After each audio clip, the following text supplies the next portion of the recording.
Hi everyone, welcome to ELI, the place where you get your daily dose of inspiration for entrepreneurship.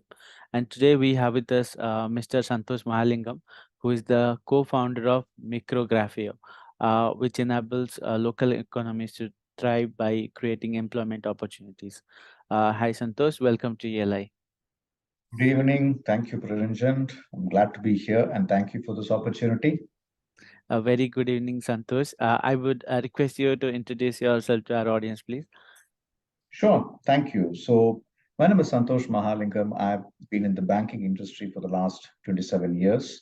I had a good career with multiple banks in multiple geographies in the last few years. And since last 18 months, I founded Mikro Grafeio. It has been an exciting journey along with my co-founders and team to create something different, which has a significant impact on the lives of people in Tier 2 and Tier 3 towns. And in the journey of the last 18 months, we've been able to help clients to set up their offices in 35 centers across 21 cities in India, and all of them in the small towns, thus generating employment for more than 1,000 people across the country so far. So that's a brief introduction about myself. Uh, Mikro Grafio Priranjan actually in Greek means small office. Mikro Okay. is a small Grafio's office. So we literally are into the business of creating small offices across the country in rural towns where we can help companies to come and set up their IT and other operations offices there and give local folks employment there itself, thereby eliminating the need for them to migrate back to the metros. That's what we're doing for. Got you. Uh, Tell us a little bit about how it all started. What was the hypothesis? And I can see because after pandemic, a lot of people who are working in IT sector, they are working from home, and that means home can be anywhere, be it a rural place. And actually, a lot of Indian people, Indian IT employees, they belong to rural places. They are not traveling back to metros, and they're working from home from a very remote rural place. Tell us how it all began. What was the hypothesis, and how it Sure. started. So as you said, one of the triggers for this was the pandemic, and I was working in a large bank. I was heading their back office capability center in India, employing a large number of employees. And when I reflect back on that time, almost the entire set of employees working out of 120 cities in India during the pandemic. And that triggered a thought in us saying, distributed workforce model is something which is feasible, possible, and doesn't impact the productivity of people. Mhm. It broke the myth that we have to be in a central location in a big city for us to be able to work and collaborate together. And while it continued for a couple of years, we also had the thought that work from home probably is not the most productive way, not just from a collaboration and employee well-being point of view, but also from a data security point of view. So the founders converged on the entire model of working closer to home, as we call it. So we call it work from hometown rather than work from home. And we also realize that the scale at which we want to operate these in small towns is not as big as what it could be in the metros or cities. And we coined the entire concept of distributed workspace model, wherein we create smaller offices, what we call satellite offices in small towns, and encourage companies to have the employees work from those offices in the hometowns itself, then asking the employees to come back to the various Taiwan cities or metros. Mhm. By doing that, there are a couple of advantages which emerge. One, of course, is the cost angle. We know that the cost of infrastructure and resources are far more cheaper in the smaller towns. Number two is an angle of talent attraction and retention. Many of us in our life came from a small town and migrated to a larger city in search of employment. And I always reflect on my background as to if I had a good job, what I dreamt of in my hometown, I would have loved to be there along with my friends and family. There's an emotional and social impact in what we do here. So our objective was to retain talent in the hometowns, bring jobs to them towards closer to their home so they can be employed and be with their family and friends out there, and also in that way improve the quality of life And by generating more employment, it also means that the local economy is going to be in a far more better situation, with more income coming there and more spending out there. So we call ourselves as a kind of a social startup with the aim of generating employment opportunities in small towns. But at the same time, we want to be profitable. We're not an NGO clearly. We want to be profitable at the same time. And the whole hypothesis is such that uh, we work on a project model. So we work with our clients to identify the right location based on the skill sets required. We identify the work space and build it out for them. We help them to recruit the workforce and train them. And it's a kind of a build and transfer model. So we build the entire thing for them and transfer it to our client for them to operate. And post that, because it's a small town and there is no scale for them to deploy some of the support services, we also help them with the HR services, facility services, etc., so that they can focus on their core business. So that's what we are fundamentally in for. And in the last, year and couple of months since we went to the market, we are happy to say that we have supported more than 50 clients to set up their back office operations and IT centers, COEs in more than 21 cities across 35 centers so far. And we do have a good pipeline, which is very promising for the next few months as well. Got you. Uh, when you shortlist different places to set up an office, what are the different criteria that you evaluate based? Is it the population, or is it proximity to talent? I mean, what are the different factors that you consider? Yeah. Well, yeah. So the first one foremost is talent availability. Okay, so because any client or company looks at talent availability and retention as a key point.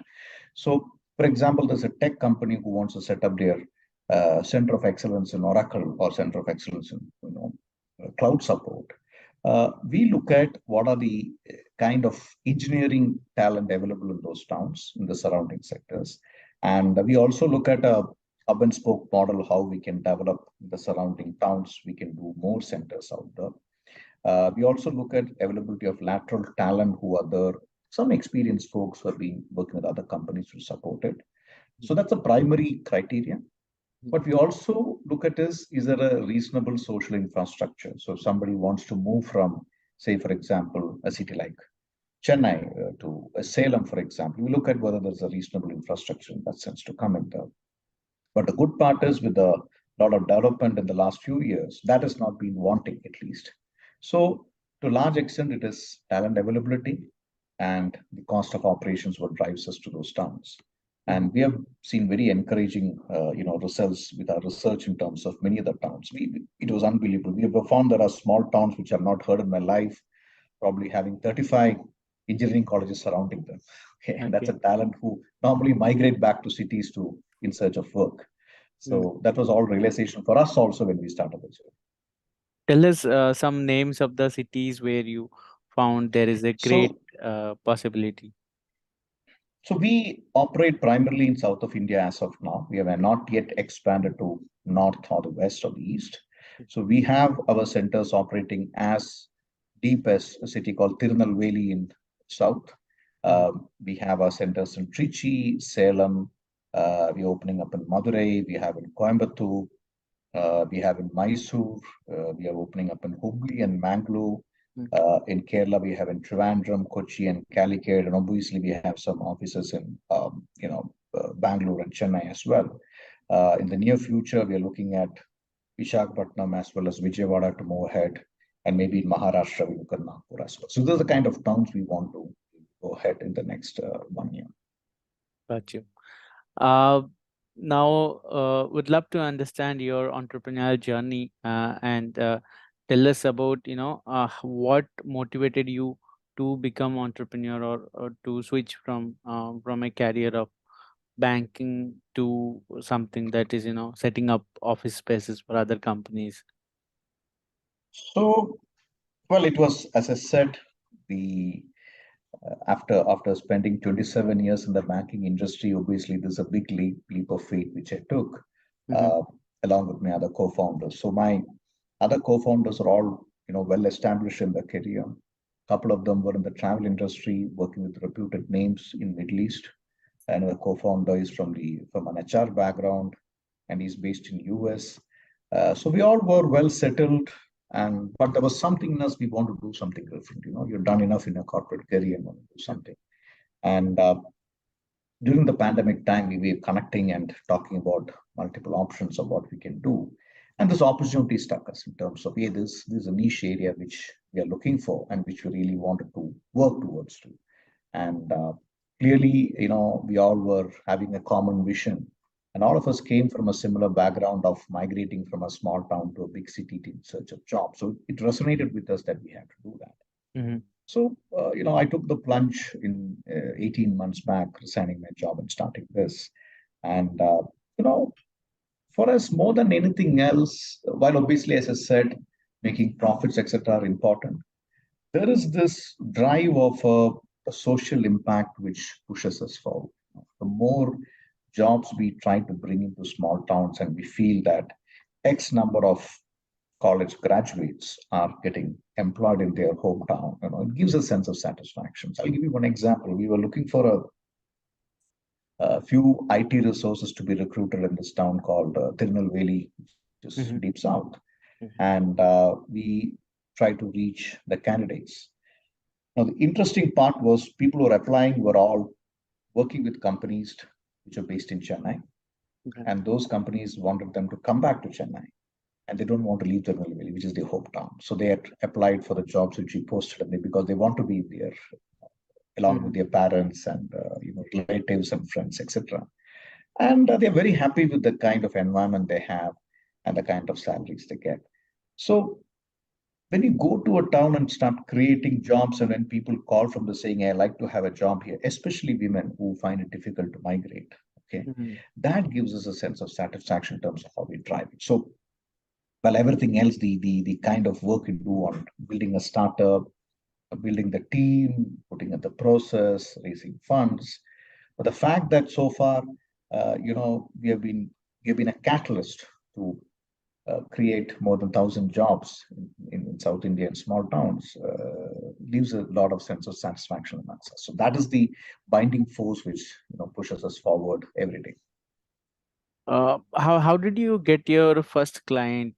What were the initial days? How did you you know set up the first office space? And how did you like you mentioned the build and transfer model? How did you help them to hire the right talent in that city? So first clients are always difficult. You know, all of us know that, right? To start off with. So first 6 months was not easy in spite of having all our connects in the industry. And unfortunately, this was the time when the second wave had ended and the third wave of COVID had just begun. So there was a lot of uncertainty in the market as Mhm. to whether work from home will continue or should we bring them to office, etc. So the first 6 months was not easy. We spoke to a lot of clients. We evolved a model in that. Uh, we brought in the entire workforce support model, those conversations. And obviously, the first couple of 3, 4 clients we got through our connects. We built that beautifully. We wanted that to establish well. But post that, you know, we were able to expand in a far more phenomenal way in the next last 6 months because we got the formula right. We got few success cases. We also got to establish the process around which how we need to go ahead doing this. So first couple of clients were in Kerala and Tamil Nadu. The first client we set up in Kochi. It was for an Amsterdam-based client. And the other client we had set up in 4 cities in Tamil Nadu, which is Chengalpet, Salem, Trichy, and Madurai. So this was where we had, Coimbatore, rather, Madurai, where we put out. But after that, we started looking at far more deeper, engaging, a lot more conversation with prospect clients. And post April this year, when the market opened up after the third week of COVID, we saw some real traction coming in terms of the client interest, coupled with the facts of cost advantage of going towards small towns, and many startups and many small scale companies are finding it difficult to compete in the market of Bangalore and Chennai to attract talent. And for them, this was a very attractive solution whereby he said, we'll find you talent in these small towns and come over. They were quite happy to do that. So that's been a good growth story for us in the last 6 months. Got you. Uh, As a industry veteran, and as a founder in a space of office spaces, uh, can I ask you this popular question: the future of work? How will the future? How will the work look like in next 5 or 10 years time? Is it going to be all remote, or like you mentioned, the satellite offices, or will people be back to the usual way of metro cities? And China is moving, China had did that transition where a bulk of people moved to big cities and they are not coming back. So what would you say about India for next 5 to 10 years? Well, I think there are too many theories on that front by many people. But I can give you my view on that. Obviously, it isn't the best estimate of what can come in. But in our view, and I'm saying a collective of how we take it, uh, a distributed work model is here to stay. I don't think the earlier concept that we need to have everyone work out of some of those metros and Taiwan cities need to really prove correct in the long term. Uh, Pandemic changed that, as I said, the myth of that we need to be there. Number one. Number two, work from home has its own limitations, more from an angle of an employee fatigue of being there. The thin lines between work and home is kind of blurred, and especially women, they take the double load of work and home in that sense. So they all feel glad to go to some place to work, and that is not necessarily the home, but that is be nearby in Mm, sense. The third one is people spending more time on travel to work is a big impact. And I stay in Bangalore, mm, and everybody knows that the Bangalore traffic is infamous for whatever reasons, and I struggle in terms of the travel time I take. Really unproductive in that sense. So there is a need for people not wanting to spend so much time on travel. mm, The fourth one is in the last few months, there's been enough debates about moonlighting, a lot of activities happening around people taking multiple jobs. But I feel today's youngsters, the way I see it, are quite different. Uh, they look at the value of work or what they contribute more important than a stability of a job. mm, They would like to see uh, their own growth, not just from a expertise point of view, but also the professional development more important than financial stability of a particular job in a reputed organization. They like to take risks in that sense. And in few years, I feel that you find a lot more youngsters open to work for multiple companies or projects uh, where they can not only learn but contribute than get tied up to one organization per se in terms of their growth and contribution. So uh, that is likely to happen more in India. I've already started seeing it. Uh, what we call the term, what we all call this is an entrepreneur in residence. He's an entrepreneur, but in residence of a company for a particular job, but he's not an employee. mm, Okay, in that sense. Okay, so you'll find that a lot more happening, and the kind of people who are involved heavily into entrepreneurship today, especially the youngsters, and I attend many events, is quite encouraging in terms of risks they take. It's really compared to 20 years back, a far more encouraging site in terms of what they're up to do. mm, So I think the next future, if you look at, if India is looking at a 5 trillion economy, the growth is no more going to come from the metros. It will come from small towns. And that's already quite evident from the number of startups being incubated there from almost unheard of cities. The kind of ideas are which are coming from the kind of youngsters in those locations, and the risk-taking ability of that particular crowd in taking diverse initiatives for their own value creation. So right. that's a change I would think what is going to come up. Yeah. Even the government is looking at the smaller cities, and there is a scheme around one district, one product, where the small towners, they need not go anywhere. They develop the skill set which is popular in their district or their native place. uh, like it happened in China, where they developed cities for semiconductors, for IT, for finance. Mm. They have a separate city for each of these things. So something similar is also happening in India. Having said that, I have a doubt around, like you said, uh, they the big companies, they are searching for smaller cities where there is a proximity around a particular type of talent, like let's say cloud developers. Lot of cloud developers are available in Coimbatore, so Coimbatore will become a small cloud development hub. But again, the future talents of Coimbatore, they'll probably try to become more and more cloud oriented, or they would prefer cloud computing or other skill sets. So will it be a challenge of the future, or how do you envision that thing happening? So I think there will be a level of specialization definitely which will happen in various towns. And I can give already see some examples like you quoted that few cities are encouraged for, semiconductors, a few cities are being encouraged for cloud computing, a few cities are being encouraged for drone Yeah. technologies, etc. And you're right, many state governments have come up with various policies to encourage small towns to be developed. I live in Karnataka, and for sure I know the government of Karnataka has brought in a policy itself called Beyond Bangalore, okay, which means taking work beyond Bangalore to various clusters in the state and encouraging companies through financial incentives to move work there. And that itself is a very encouraging side coming in. I'm sure there are various other governments doing that. But uh, I don't think there'll be too much of specialization happening, even if you call it. For example, Bangalore has been called the Silicon Valley of India for quite many years, right? But doesn't mean other cities didn't pick up technology hubs. They all Yeah. did it. Yeah. Okay, Chennai has its own tech space, tech industry.